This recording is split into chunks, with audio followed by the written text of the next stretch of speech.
I wanted to be able to cool the engine a little better, so I investigated the aluminum valve covers from EMPI. EMPI said they would not fit the Vanagon Waterboxer, but they did fit, and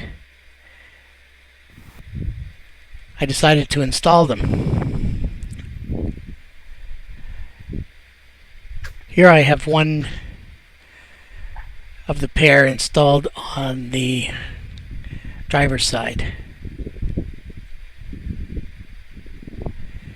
Have to take off the original one, the stamp steel one that's there, from the passenger side.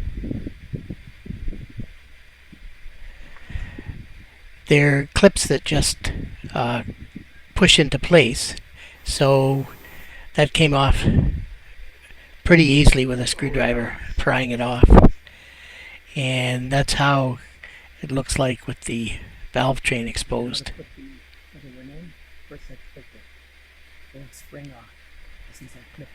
Okay, so here's the final result on the passenger side with the valve cover in place.